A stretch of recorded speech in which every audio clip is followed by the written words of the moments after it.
क्या भाई? तो ये वो डबल एंट्रीज हैं जो हमने बनाई थी। इसकी हमने सेशन नंबर 3 में इसका सवाल देखा था। सेशन नंबर 4 में इसकी डिस्कशन करी थी। अब सेशन नंबर 5 में हम सीख रहे हैं कि टी अकाउंट्स कैसे बनाने हैं। ठीक है, पेपर निकालो फिर साथ में खाएंगे चलेंगे। ठीक है, बोर्ड बेसन से मंगवाया मैंने। बोर्ड बेसन गए हो तुम सारे कराची वाले तो जानते होगे बोर्ड बेसन पर। तो वो मुझे बहुत पसंद है, वहां से जो है कभी कभी मंगवा लेते हैं। खैर चलो। तो भाई ये आपके पास डबल एंट्री थी, हमने जो है वो इसका सवाल देखा। इसके सवाल के बाद इसका ट्रायल बैलेंस देखा। यही सवाल दिमाग में घुसा लेना है आपने। सही है ना, दिमाग में ये सवाल घुसा लेना। अब पहली ट्रांजैक्शन क्या थी भाई? पहली ट्रांजैक्शन ये थी कि ओनर अपने घर से 5 लाख रुपए बिजनेस में लेकर आ रहा था। कैश एक एसेट है, एसेट इंक्रीज होता है तो डेबिट होता है। और कैपिटल जो है वो अगर इंक्रीज होता है तो क्रेडिट होता है। तो पहली ट्रांजैक्शन में हमने कैश को डेबिट किया था और कैपिटल को क्रेडिट किया था। अब आपके सामने जो है ना, मैंने कुछ डायग्राम बनाए हुए हैं। नए लोगों को ये लगेगा पता नहीं ये क्या किया सर ने, यूं लकीर यूं लकीर। ये कहलाते हैं टी अकाउंट्स। क्या कहलाते हैं? T accounts. अच्छा, टी अकाउंट्स की उल्टे हाथ वाली साइड, टी अकाउंट की उल्टे हाथ वाली साइड डेबिट साइड कहलाएगी। ये जो मैंने शेड किया ये कौन सी साइड है? डेबिट। और सीधे हाथ वाली साइड जो अनशेडेड है, कैश का अकाउंट जो है, उसके उल्टे हाथ वाली साइड जो मैंने शेड की है वो डेबिट साइड कहलाएगी। और सीधे हाथ वाली साइड, लकीर के सीधे हाथ वाली साइड क्या कहलाएगी? उल्टे हाथ वाली साइड डेबिट और सीधे हाथ वाली क्रेडिट साइड कहलाएगी। सीधे हाथ वाली क्या कहलाएगी? क्रेडिट साइड कहलाएगी। ठीक है। अब मैं पहली डबल एंट्री जब रिकॉर्ड करूंगा ना टी अकाउंट में, तो कैश के अकाउंट को मुझे डेबिट करना है। कैश के अकाउंट को क्या करना है? डेबिट करना है। और कैपिटल के अकाउंट को क्या करना है? क्रेडिट करना है। कैपिटल के अकाउंट को क्या करना है? क्रेडिट करना है। कैसे ये पास होगी डबल एंट्री? ये कैश का अकाउंट है, ये कैश का अकाउंट है, ये डेबिट साइड है। यहां पर आप लिख दोगे 5 लाख रुपए। कैश के अकाउंट को क्या करोगे? डेबिट करोगे।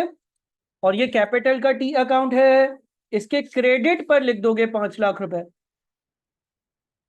ठीक है। देखो ये कैश के अकाउंट की ये जो उल्टे हाथ वाली, लकीर के उल्टे हाथ वाली साइड है, ये डेबिट साइड कहलाती है। तो आप क्या करोगे? कैश के अकाउंट को आपने डेबिट करा और कैपिटल के अकाउंट को क्रेडिट करा, जो कि आपकी पहली डबल एंट्री में लिखा हुआ था। इसको हम कहते हैं cash debit capital credit. Owner अपने घर से 5 लाख रुपए लेकर आया था, लिहाजा हमने कैश के अकाउंट को डेबिट करा और कैपिटल के अकाउंट को क्रेडिट करा। लेकिन अगर इसको ऐसे ही छोड़ देंगे, ऐसे ही छोड़ देंगे, तो कोई टी अकाउंट देखेगा ना, बोलेगा यार ये कैश डेबिट तो हुआ है, पैसे आए तो हैं। कैश एसेट है, एसेट इंक्रीज होता है, डेबिट होता है, हुआ है डेबिट। आखिर हुआ क्यों है? और कोई ये पढ़ेगा, बोलेगा कैपिटल क्रेडिट हुआ है, ओनर कुछ पैसे लेकर आया है या कोई चीज लेकर आया है, लेकिन लेकर क्या आया है? तो हम क्या करेंगे? हम क्रॉस रेफरेंसिंग करेंगे। यानी कि यहां पर कैश डेबिट हुआ है, क्यों?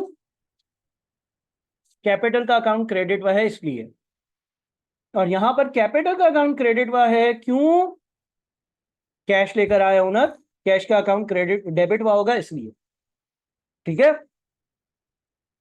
हाँ भाई, नॉन कॉमर्स स्टूडेंट्स कुछ समझ आया? नॉन कॉमर्स स्टूडेंट्स कुछ समझ आया? देखिए, कैश का अकाउंट डेबिट, कैपिटल का अकाउंट क्रेडिट किया है, लेकिन क्रॉस रेफरेंस दिया है। कैश के अकाउंट में डेबिट साइड पे 5 लाख लिखे, साथ में हमने लिख दिया कि भाई क्यों इसको क्रेडिट किया है, इसलिए क्योंकि कैपिटल लेकर आया है। ठीक है ना। और कैपिटल के अकाउंट में क्रेडिट पर ही, कैपिटल इंक्रीज होता है तो क्रेडिट होता है, तो क्रेडिट ही हुआ है। अलबत्ता साथ में कैश लिखने का ही लॉजिक ये है कि हमें ये पता चल जाए कि कैपिटल जो बिजनेस में इंक्रीज हुआ है, क्रेडिट हुआ है, तो आखिर किस किस वजह से ओनर क्या लेकर आया? कैश लेकर आया। आई बात समझ? अगली एंट्री क्या है?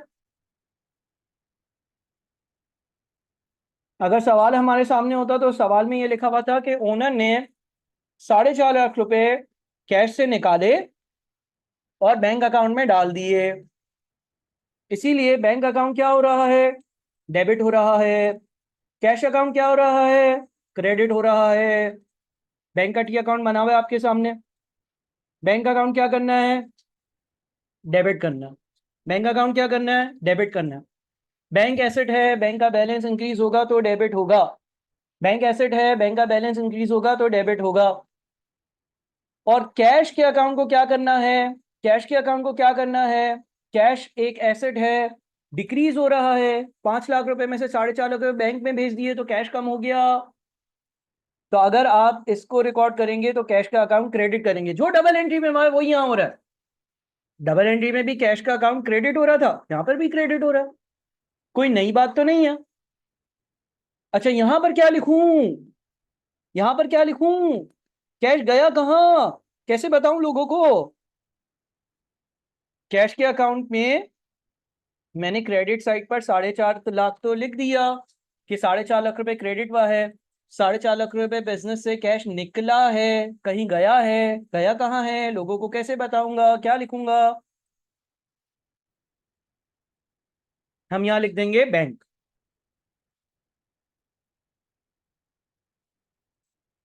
बैंक डेबिट किया है, बैंक में 4.5 लाख आए हैं। बैंक एसेट है, एसेट इंक्रीज होता है, डेबिट होता है, तो बैंक अकाउंट को हमने 4.5 लाख रुपए से डेबिट किया है। लेकिन कोई ये तो बताए कि किधर से आए हैं। ओनर अपने घर से लेकर आया है, किसी से लोन लिया है, बिजनेस में जो कैश पड़ा हुआ था वो इधर डाल दिया है। तो यहाँ आपने दूसरा जो अकाउंट था, नहीं नहीं नहीं नहीं, लोन थोड़ी है। मुजम्मिल मुजम्मिल मुजम्मिल मुजम्मिल, 4.5 लाख रुपए जो आपके हाथ में पड़े हुए थे वो आपने बैंक में जमा करे है ना। आपने किसी से लोन तो नहीं लिया। कैश इन हैंड जो था, जो आपके पास 4.5 लाख रुपए खुद पड़े हुए थे, वो आपने बैंक अकाउंट में डाले थे। तो यहाँ पे कैश आएगा। ठीक है, देखिए बैंक अकाउंट डेबिट हो रहा है, दूसरी ट्रांजेक्शन में बैंक अकाउंट डेबिट हो रहा है और कैश का अकाउंट क्रेडिट हो रहा है। बताएं भाई, यहां तक सब क्लियर है? ये मैंने वन और टू, दो दो ट्रांजेक्शन, सिर्फ दो ट्रांजेक्शन, पहली दो ट्रांजेक्शन रिकॉर्ड करी हैं। ये समझ में आई बात? सही है। अगली ट्रांजेक्शन में क्या हुआ था? हमने लोन लिया था। कितने का लोन लिया था? 2.5 लाख का। और बैंक ने डायरेक्टली हमारे बैंक अकाउंट में पैसे डाल दिए थे। डबल एंट्री क्या पास हुई थी? हमने बैंक के अकाउंट को डेबिट किया था, बैंक में पैसे आए थे। बैंक एसेट है, एसेट इंक्रीज होता है तो डेबिट होता है। बैंक अकाउंट में पैसे आए थे तो बैंक को डेबिट किया था। और हमने क्रेडिट किसको किया था? हमने क्रेडिट किया था बैंक लोन को। बैंक लोन एक लायबिलिटी है। लेक्चर नंबर 3 से यही एग्जाम्पल चलती हुई जा रही है। ठीक है, तो अभी यहां पर बैंक के अकाउंट को क्या करूं? ये बैंक का टी अकाउंट है। बैंक का टी अकाउंट क्या होगा? डेबिट होगा, क्रेडिट होगा, क्या होगा? बैंक में 4.5 लाख पहले से पड़े हुए हैं जो कैश के जरिए आए, मजीद लोन के जरिए आए, एड वे आ रहे हैं। बैंक अकाउंट डेबिट हो जाएगा। कहां से आए ये पैसे? बैंक में ये पैसे कहां से आए? Bank loan. और बैंक लोन क्या है? बैंक लोन मेरी लायबिलिटी है। बैंक लोन क्या है? बैंक लोन मेरी लायबिलिटी है। बैंक लोन क्या है? बैंक लोन मेरी लायबिलिटी है। बैंक से जो मैंने लोन लिया था, बैंक ने डायरेक्टली मेरे अकाउंट में वो पैसे जमा करवा दिए थे। तो यहां पर क्रेडिट साइड पर आएगा, क्योंकि अगर कोई लायबिलिटी इंक्रीज होती है तो क्रेडिट होती है। बात समझ रहे हो? देखो, जो डबल एंट्री में किया है उससे कोई नई चीज नहीं करी है, बस उसको वो सीधी सीधी लाइनों में लिखा हुआ था, उसको इस तरह के टी अकाउंट में डाल दिया। वो यहां पर भी बैंक अकाउंट डेबिट रहा है और बैंक लोन क्रेडिट रहा है। ठीक है, अब देखो यहां तक अगर मैंने 3 ट्रांजेक्शन करी तो आप ये देखो भाई, कैश 5 लाख आया, 4.5 लाख चला गया, कितना बच गया? 50,000। या अगर बैंक अकाउंट देखते हो तो 4.5 लाख रुपए कैश से आया, 2.5 लाख रुपए का लोन लिया, कितना हो गया? 7 लाख। चलो अगली एंट्री। अगली एंट्री क्या है? क्या हुआ था मुझे लिख कर बताओ, नरेशन बताओ। नरेशन बताओ, हमने क्या किया था? सवाल जब मैंने शुरू किया था तो हमने क्या लिखा था कि ये जो ट्रांजेक्शन 1 लाख 1 लाख है, क्या हुआ था? ओनर ने क्या किया था? बैंक अकाउंट से क्या किया था?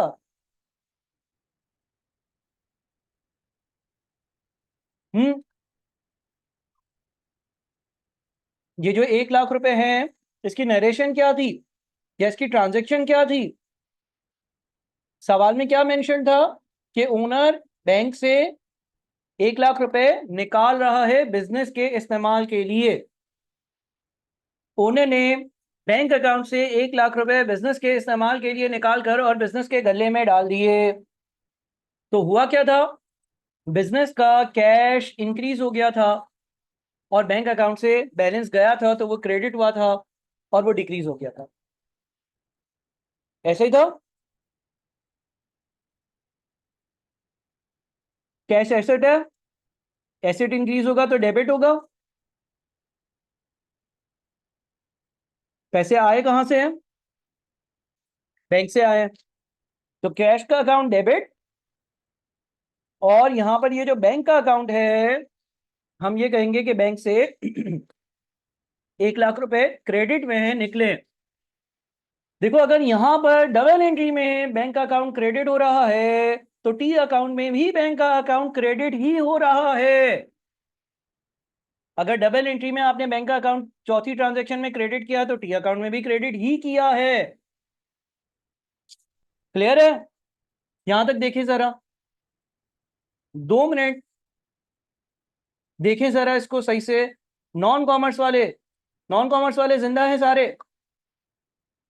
नॉन कॉमर्स वाले जिंदा है सारे?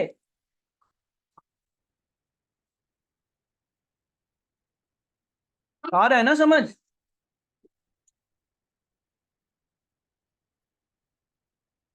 कोई कंफ्यूजन, कोई परेशानी?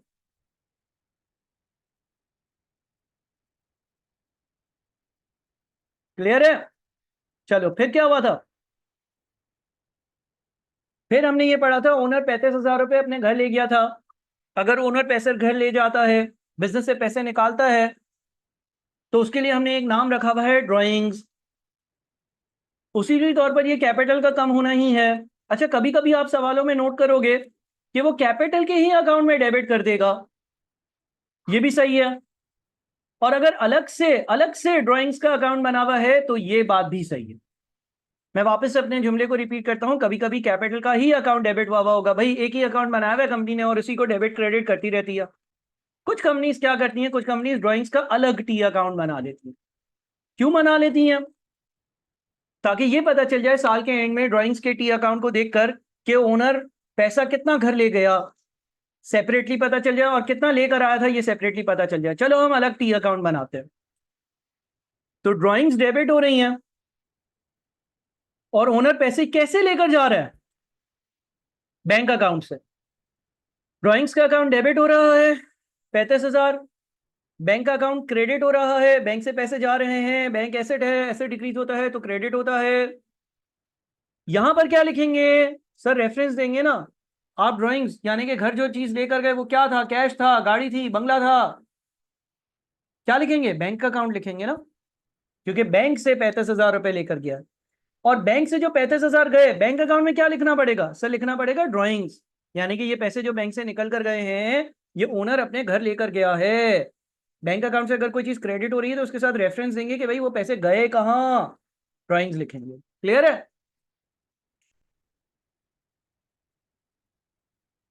अगला, लैपटॉप परचेज किया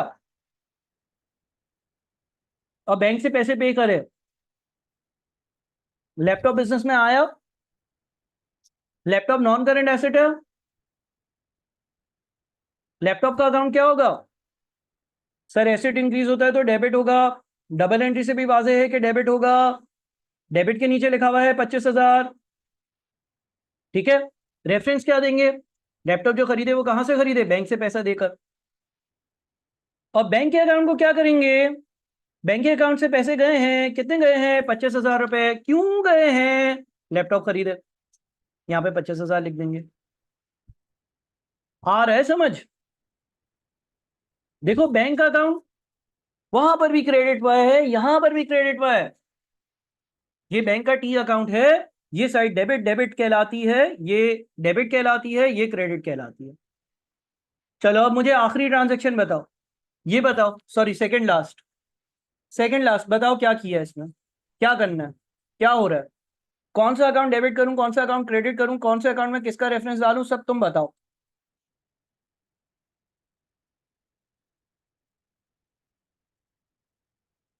है कैश का अकाउंट क्रेडिट कर दूं तो बस अस्तगफिरुल्लाह।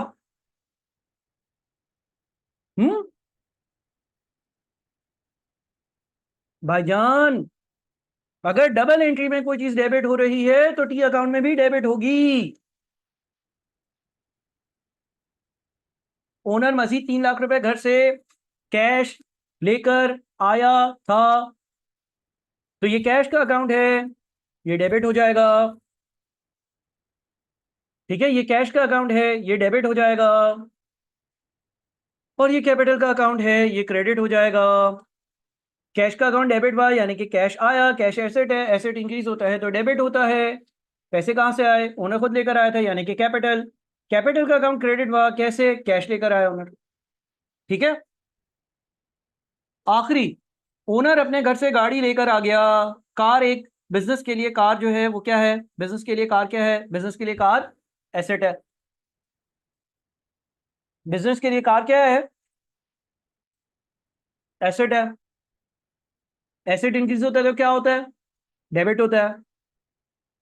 और ओनर अपने घर से खुद नई गाड़ी, अपने घर की गाड़ी लेकर आ गया था तो कैपिटल का अकाउंट क्रेडिट, तो ये कार का अकाउंट है।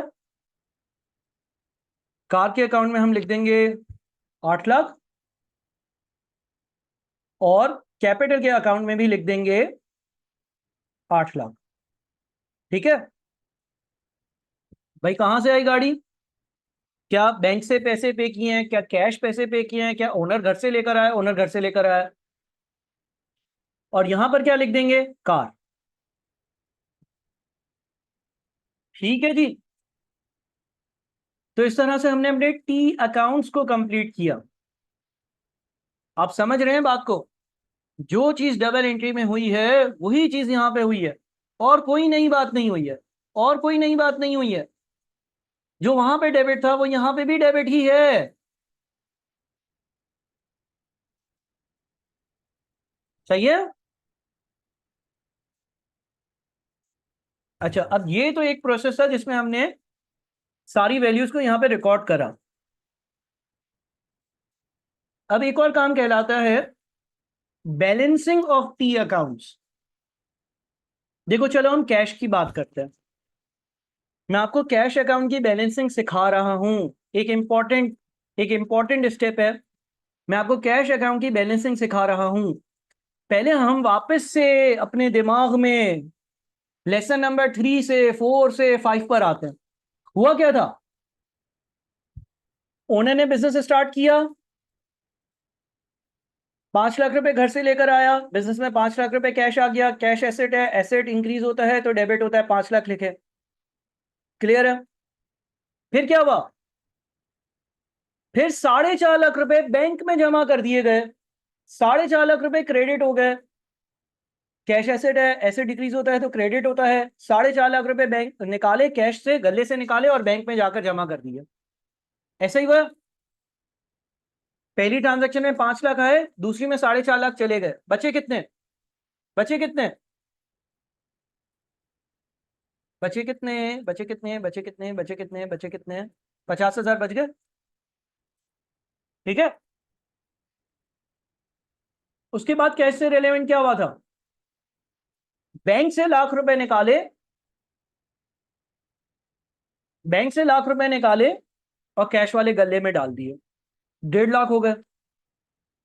उसके बाद क्या हुआ था, ओनर नए 3 लाख अपने घर से ताजा ताजा ताजा ताजा 3 लाख रुपए ओनर अपने घर से मजीद लेकर आया, वो ऐड हो गया। अब मुझे बताओ, सारी चीजें हो जाने के बाद कितना कैश होना चाहिए। सर 5 लाख रुपए ओनर लाया, ये यहां पर वर्किंग कर लेता हूं चलो।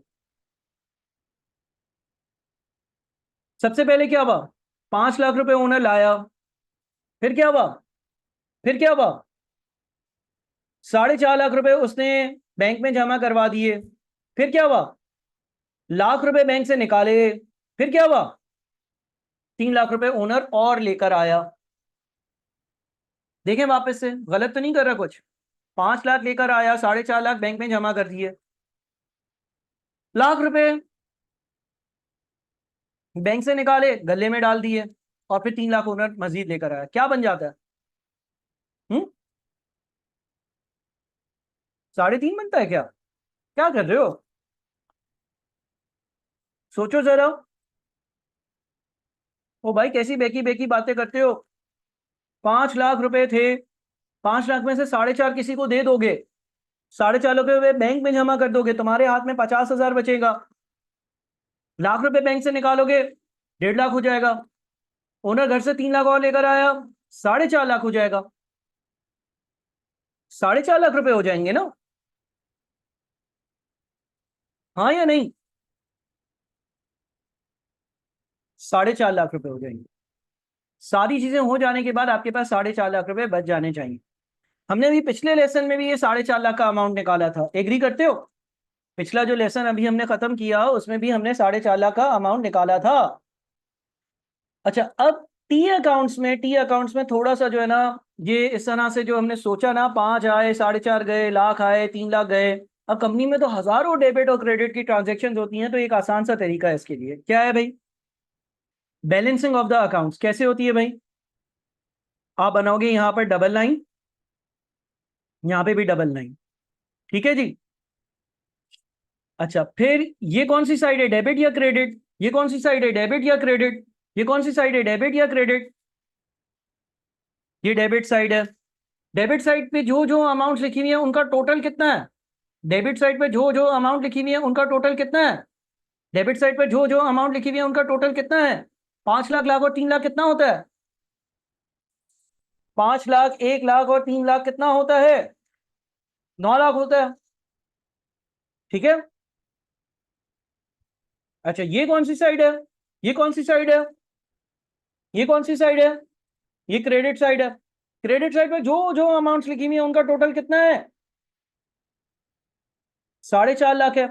अब बताओ 9 लाख ज्यादा है या 4.5 लाख ज्यादा है? 9 लाख ज्यादा है या 4.5 लाख ज्यादा है? 9 लाख ज्यादा है। आप डबल लाइंस में दोनों साइड पे 9 लाख लिख दोगे। ये जो डबल लाइंस आपने बनाई है ना, ये जो आपने डबल डबल लाइंस बनाई है ना, इसमें क्या लिख दोगे? 9 लाख। कैसे सर, क्या डेबिट वाली अमाउंट लिख देंगे? नहीं, ज्यादा वाली, ज्यादा वाली, ज्यादा वाली, ठीक है। कौन सी अमाउंट लिखोगे? कौन सी अमाउंट लिखोगे? ज्यादा वाली। कौन सी? ज्यादा वाली। इस टी अकाउंट में डेबिट ज्यादा था, इस टी अकाउंट में डेबिट ज्यादा था, तो दोनों साइड पे डेबिट वाली अमाउंट लिख दी। सर अगर क्रेडिट ज्यादा होता तो क्रेडिट वाली लिखते ना, ज्यादा वाली बोल रहा हूं, ठीक है। वापस से समझो, डबल लाइन में कौन सी अमाउंट आएगी, डेबिट वाली या क्रेडिट वाली? डबल लाइंस में कौन सी अमाउंट आएगी? डेबिट साइड का टोटल या क्रेडिट साइड का टोटल? ज्यादा वाला टोटल, ठीक है। डेबिट देखो सैयद साकिब, दिमाग दिमाग दिमाग, डेबिट वाला यहां लिखा है, हर अकाउंट में जरूरी थोड़ी है डेबिट वाला ही ज्यादा हो। आप डबल लाइन में कौन सा टोटल लिखोगे? ज्यादा वाला टोटल लिखोगे। कौन सा? ज्यादा वाला टोटल, ठीक है। कौन सा? कौन सा? ज्यादा वाला टोटल लिखोगे। यहां पे डेबिट साइड पे जो टोटल आ रहा है वो 9 लाख आ रहा है, क्रेडिट साइड पर जो टोटल आ रहा है वो 4.5 लाख आ रहा है, तो 9 लाख ज्यादा होता है, 4.5 लाख कम होता है। हम डबल लाइंस में 9 लाख और 9 लाख लिख देंगे, ठीक है। तो पहला स्टेप क्या होगा? पहला स्टेप होगा कि डबल लाइंस में ज्यादा वाला टोटल लिखेंगे, कभी वो डेबिट होगा, वो नहीं वो, अरे वो क्यों कर देता है ये, वो, अरे वो कर देता हूं, डेबिट होगा, कभी वो क्रेडिट होगा। डबल लाइंस में ज्यादा वाला टोटल लिखेंगे, कभी वो डेबिट होगा, कभी वो क्रेडिट होगा। डबल लाइन में ज्यादा वाला टोटल लिखेंगे, कभी कभी वो डेबिट होगा, कभी कभी वो क्रेडिट होगा, ठीक है। अमूमन एसेट्स वाले अकाउंट में, अमूमन एसेट वाले अकाउंट में, अमूमन कौन से अकाउंट में, अमूमन कौन से अकाउंट में?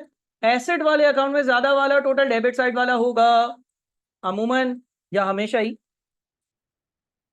एसेट्स वाले जो टी अकाउंट है उसमें ज्यादा वाला टोटल कौन सा होगा, डेबिट या क्रेडिट, डेबिट वाला। ठीक है, डबल लाइन में कौन सा टोटल लिखेंगे, ज्यादा वाला। अच्छा, फिर क्या करेंगे, फिर जो कम वाली साइड है ना, कम वाली साइड, कम वाली कौन सी थी सर, कैश अकाउंट में कम वाली साइड क्रेडिट वाली साइड थी। इधर आप बैलेंस सीडी लिखोगे और ज्यादा वाले टोटल में से, ज्यादा वाले टोटल में से कम वाला टोटल माइनस कर दोगे, ज्यादा वाले टोटल में से कम वाला टोटल माइनस कर दोगे। ठीक है, यहां पर कम वाले टोटल की अमाउंट ही सिर्फ और सिर्फ 4.5 लाख थी। ये कहलाएगा अगर बैलेंस कैरीड डाउन, यानी कि साल के आखिर का बैलेंस। और इसके बिल्कुल ऑपोजिट, इसके ऑपोजिट, इसके ऑपोजिट डबल लाइन के नीचे, इसके ऑपोजिट डबल लाइन के नीचे, इसके ऑपोजिट डबल लाइन के नीचे लिखोगे बैलेंस ब्रॉट डाउन 4.5। ये बीडी कहलाता है, ब्रॉट डाउन। अभी आदत होनी है आपको, ये थोड़ी सी टिपिकल चीजें, इसीलिए स्लो स्लो लेकर चल रहा हूं। देखो सबसे पहले क्या करोगे, डबल लाइंस में ज्यादा वाला टोटल लिखेंगे, कभी वो डेबिट होगा कभी वो क्रेडिट होगा। नंबर 2, टोटल में से डबल लाइन के टोटल में से कम वाला टोटल माइनस कर देंगे। ठीक है, मैं वापस से समझाता हूं। सबसे पहले क्या किया, मैंने देखा भाई डेबिट साइड का टोटल कितना है, वो 9 लाख था। क्रेडिट साइड का टोटल क्या था, वो था ही 4.5 लाख, एक ही ट्रांजेक्शन थी। ज्यादा वाला टोटल डबल लाइन में लिखा, ज्यादा वाला टोटल डबल लाइन में लिखा, और उसमें से कम वाला टोटल माइनस कर दिया। ज्यादा वाले टोटल में से कम वाला टोटल माइनस किया, जो अमाउंट बच गया उसको बैलेंस कैरी डाउन कहते हैं। और अगर कैरी डाउन क्रेडिट पर, कैरी डाउन क्रेडिट साइड पर आ रहा है तो ब्रॉट डाउन कहां होगा, ब्रॉट डाउन कहां होगा, डेबिट साइड पर होगा। और किसी भी एसेट का, किसी भी एसेट का, कैश क्या है, कैश एसेट है ना, कैश क्या है, कैश एसेट है, हाँ या नहीं कैश क्या है, एसेट है, हाँ या नहीं, कैश एसेट है, हाँ या नहीं, बताओ भाई, कैश एसेट है ना। एसेट का कैरिड डाउन हमेशा, एसेट का कैरिड डाउन हमेशा क्रेडिट साइड पर होगा, और ब्रॉट डाउन हमेशा डेबिट साइड पर होगा। एसेट का ब्रॉट डाउन हमेशा कौन सी साइड पर होगा, एसेट का ब्रॉट डाउन हमेशा कौन सी साइड पर होगा, डेबिट साइड पर होगा। और ये ब्रॉट डाउन आपको ये बता रहा होगा साल के गुजर जाने के बाद, सारी चीजें हो जाने के बाद कंपनी के पास कितना कैश पड़ा हुआ है। जो हमने ये मैन्युअली प्लस माइनस किया था ना, जो हमने मैन्युअली प्लस माइनस किया था ना 4.5, वही ये ब्रॉट डाउन से पता चल रहा होगा। और अगर मैं ट्रायल बैलेंस दोबारा बनाऊं, ट्रायल बैलेंस में एक डेबिट होता है और एक क्रेडिट होता है। अगर मैं ट्रायल बैलेंस दोबारा बनाऊं, जो कि हमने पहले बनाया था लेकिन दोबारा बनाना है जाहिर है, तो इसमें मैं लिखूंगा कैश, और मैं यहां पर ये 4.5 लाख लिखूंगा। ट्रायल बैलेंस में जो अमाउंट्स आएंगी ना, वो ब्रॉट डाउन वाली आएंगी। ट्रायल बैलेंस में जो अमाउंट्स आएंगी वो ब्रॉट डाउन वाली आएंगी, सारी चीजें हो जाने के बाद वाली जो अमाउंट्स हैं वो आएंगी। तो ट्रायल बैलेंस में ब्रॉट डाउन वाली अमाउंट आएगी 4.5 लाख। यही आपके पिछले हमने जो ट्रायल बैलेंस अभी थोड़ी देर पहले बनाया था उसमें भी यही आ रही थी। एग्रीड?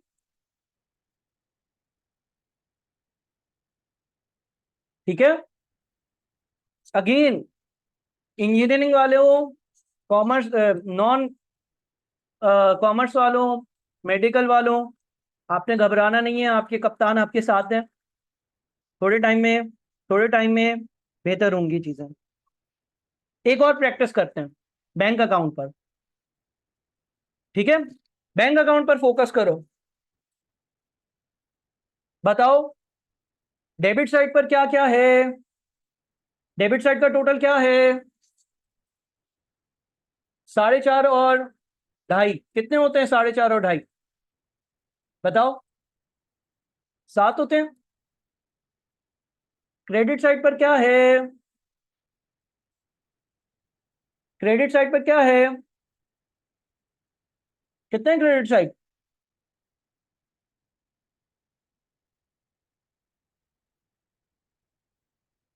160। दोनों साइड पे डबल लाइन बनाते हैं। डबल लाइन में क्या आएगा? ज्यादा वाला टोटल, ज्यादा वाला टोटल। डबल लाइन में क्या आएगा? ज्यादा वाला टोटल। बताओ, 7 लाख ज्यादा होते हैं या 160,000 ज्यादा होते हैं? बताओ क्या ज्यादा होता है? आजकल 7 लाख ज्यादा चल रहा है ना। ठीक है जी। तो डबल लाइंस में क्या आएगा? डबल लाइन में 7 लाख आएगा। डबल लाइन में क्या आएगा? डबल लाइन में 7 लाख आएगा। दोनों साइड, हाँ दोनों साइड, दोनों साइड, हाँ दोनों साइड। डबल लाइन में क्या आएगा? डेबिट वाली अमाउंट या क्रेडिट वाली अमाउंट? डबल लाइंस में डेबिट वाली अमाउंट आएगी या क्रेडिट वाली अमाउंट आएगी? ओ भाई, हमेशा हमेशा हमेशा डबल लाइन में ज्यादा वाली अमाउंट आएगी, ऐसे याद रखना है। यहां पे डेबिट वाली इसलिए आई क्योंकि डेबिट ज्यादा था। अच्छा जी। जो कम वाली अमाउंट है वहां हम लिखेंगे बैलेंस कैरी डाउन, और 7 लाख में से अब माइनस कर दो कम वाली अमाउंट। कम वाली अमाउंट कितनी थी? 160 थी ना। 540 आ रहा है। और अगर कैरी डाउन यहां आ रहा है, कैरी डाउन यहां आ रहा है, तो ब्रॉड डाउन कहां आएगा? यहां पर आएगा। कुछ बात आ रही है समझ? ठीक है। अच्छा, ये बैलेंस कैरी डाउन कहलाएगा और इसके ऑपोजिट बैलेंस ब्रॉड डाउन लिखा जाएगा। अच्छा, थोड़ा सा काम मैनुअल करते हैं, मैनुअल करते हैं। अगर हम मैनुअली सोचें दिमाग लगाकर, सबसे पहले क्या हुआ था? दूसरी ट्रांजैक्शन हुई थी ना बैंक से रिलेवेंट, क्या हुआ था? बैंक में कितने पैसे आए थे? बैंक में कितने पैसे आए थे? सर बैंक में 4.5 लाख रुपए आए थे, एग्रीड। बैंक अकाउंट में आपने 4.5 लाख रुपए डाले थे। फिर क्या हुआ था? फिर 2.5 लाख रुपए का लोन मिला था। फिर क्या हुआ था? 1 लाख रुपए निकाल लिए थे। फिर क्या हुआ था? 35,000 रुपए ओनर घर ले गया। फिर क्या हुआ था? 25,000 का लैपटॉप ले लिया। तो इस तरह से भी अगर करते हैं, 4.5 लाख जमा 2.5 लाख माइनस लाख 35 और 25, तो भी 540 आता है। और इस तरह से करते हैं तो भी 540 आता है। करा क्या भाई? डबल लाइन में ज्यादा वाली अमाउंट, ज्यादा वाली अमाउंट, ज्यादा वाली अमाउंट, उसमें से कम वाली अमाउंट को माइनस किया। ठीक है। ये बैलेंस कैरी डाउन कहलाएगा और यहां पर बैलेंस ब्रॉट डाउन होगा। और ट्रायल बैलेंस में आप लिख दोगे बैंक, और यहां पर बैलेंस ब्रॉट डाउन लिख दोगे 5,40,000। ठीक है। अच्छा, जो एसेट्स होते हैं ना, एसेट्स होते हैं, एसेट्स, एसेट्स का balance brought down debit side पर आ रहा होता है। एसेट का balance brought down debit side पर आ रहा होता है। कैश भी एसेट है, बैंक भी एसेट है। यहां तक बात समझ में आ गई प्यारे बच्चों? ठीक है। अगेन 10 मिनट का ब्रेक, अगेन 10 मिनट का ब्रेक। ये कैश और बैंक के अकाउंट्स और इस फाइल को गो थ्रू करेंगे आप। उसके बाद फिर हम इसको कंप्लीट करेंगे अगले सेशन में। डन है? चलें जी, मैं जरा ये फाइल भेजता हूँ।